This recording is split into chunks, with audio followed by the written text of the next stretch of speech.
What's up everybody, it's your boy Hokage here. Welcome to the video. Today I'm reviewing the latest Boruto episode. Now real quick before I start, before I play the actual review, I just want to say this. I actually did a live reaction to the latest Boruto opening. It's gonna pop up at the end screen of this video.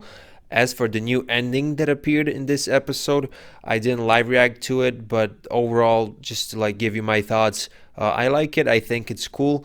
It's probably one of the weakest Boruto endings, but that doesn't mean that it's bad, because most of Boruto's endings have been really, really good. Some of them were even godly, in my opinion. And I think that the Boruto endings are better than the Boruto openings. Yeah, with that said, let's get into the episode review.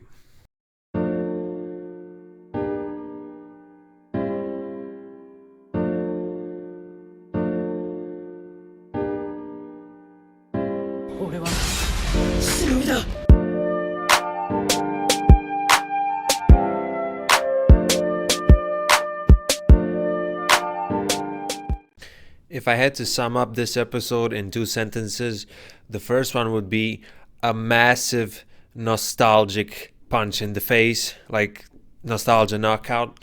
And the second one would be that Boruto and Sarada are too young to read porn. And I thought that a lot of scenes in this episode in regards to Boruto and Sarada trying to find the book and actually read it were hilarious. Yeah, yet another fantastic slice of life episode with a great conclusion to the episode, because obviously we see Urashiki coming back and it looks like the next episode is going to be pretty spicy. I'm not going to talk about that right now. Going back to the actual episode, obviously one of my all-time favorite Naruto characters, or anime characters in general, Jiraiya, his name was brought up in this episode quite a few times. And honestly, it's been a long time since I teared up while watching Boruto, but it did happen in this episode.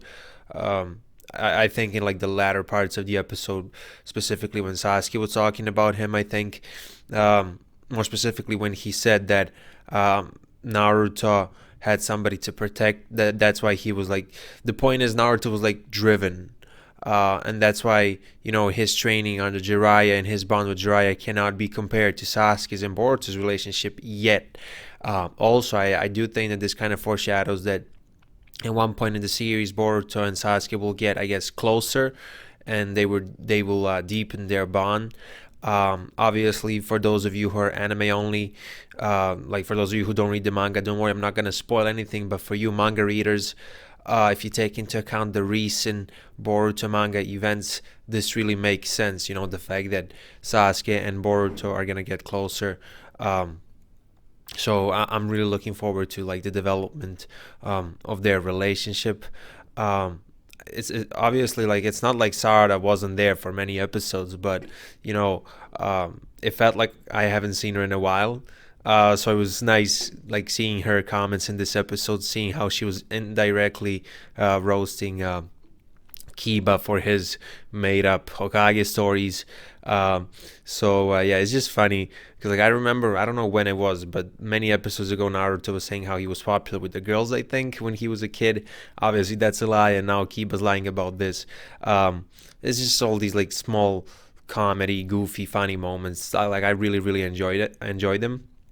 Hinata was talking for quite a bit in this episode, and specifically about Jiraiya, and honestly I loved every bit of it.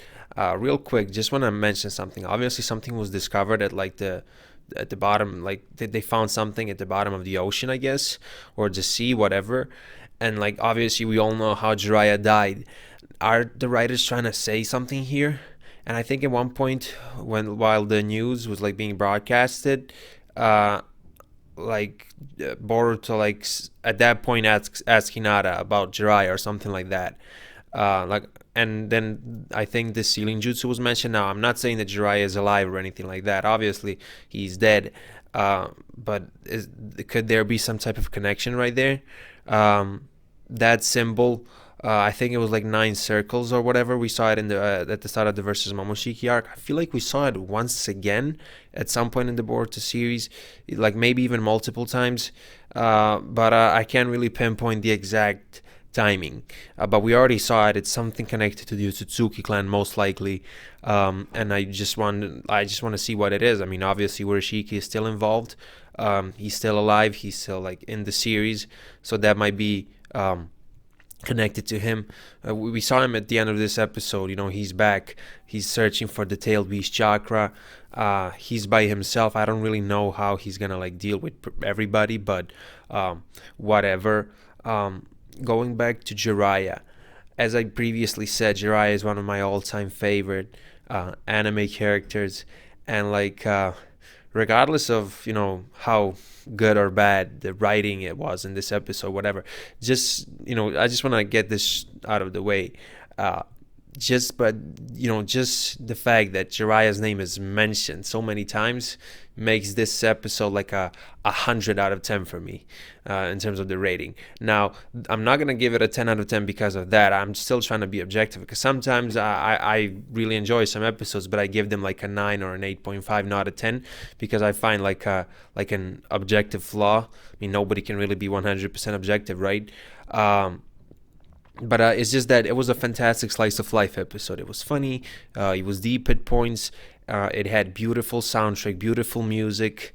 When Hinata was talking about Naruto, just the soundtrack. It was just that soundtrack. Whenever it plays, with like the voice in the background, it's just so pure. I'm literally lost for words. There you go. It wasn't like the most professional description right there, but I'm just being 100% honest right now. I'm lost for words. I don't know what to say.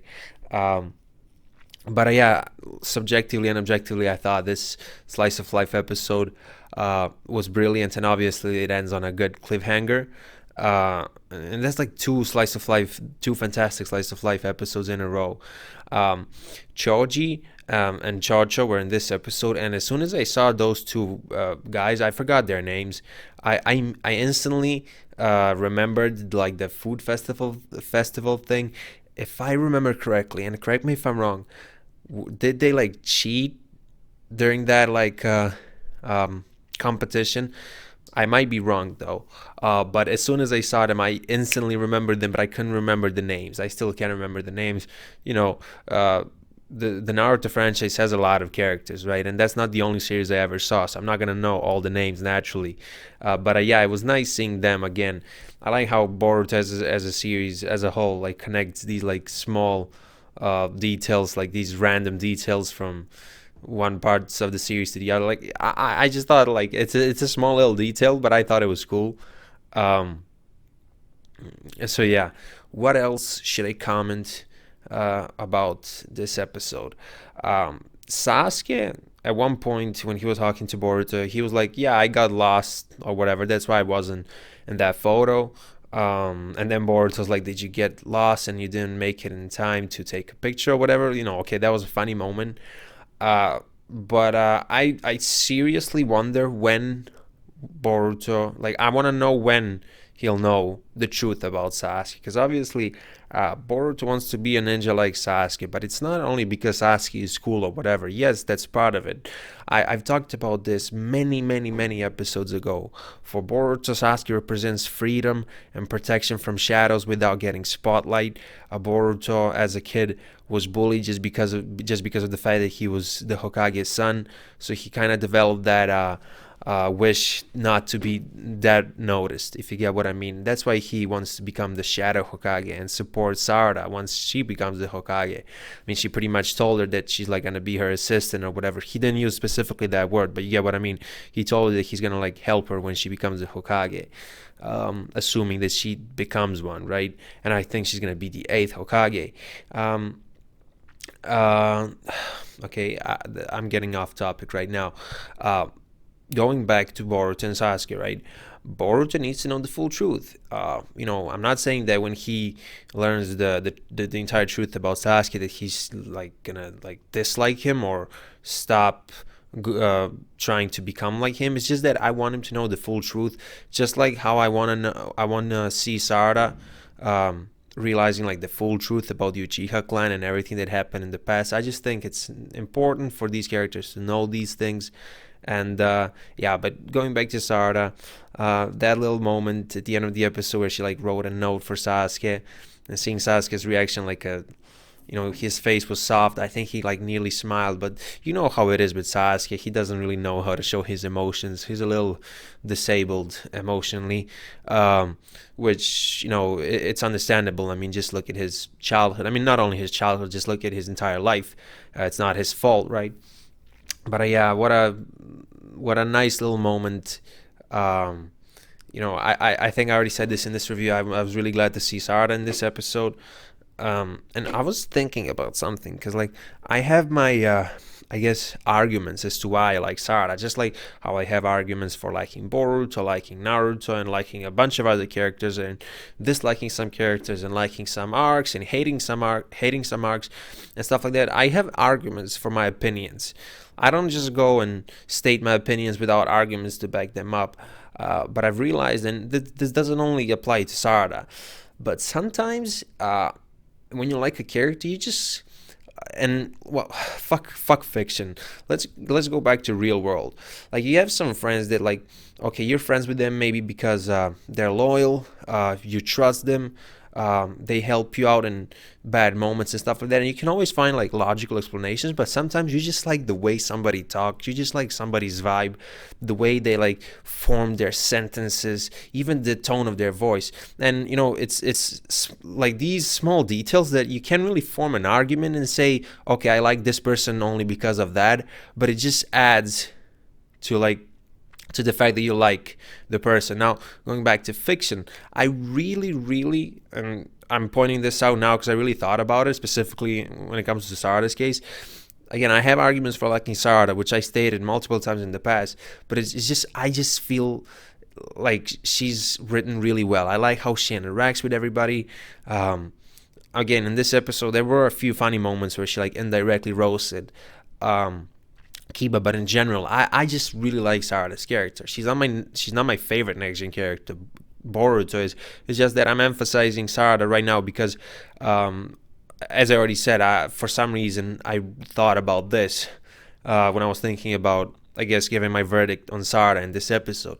I guess I was a little excited because, like, we haven't. Again, I know we saw Sarada. It's not like she wasn't here for many episodes, but especially the last couple of episodes which focused on Boruto and Shinki, I felt like I haven't seen her in a long time. That's how I felt.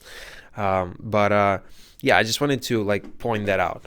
I think I already said it in this video. 10 out of 10 for me for this brilliant slice of life episode. That was your boy Tom Hokage. Twitter, Discord, Instagram, and second channel links are in the description of this video.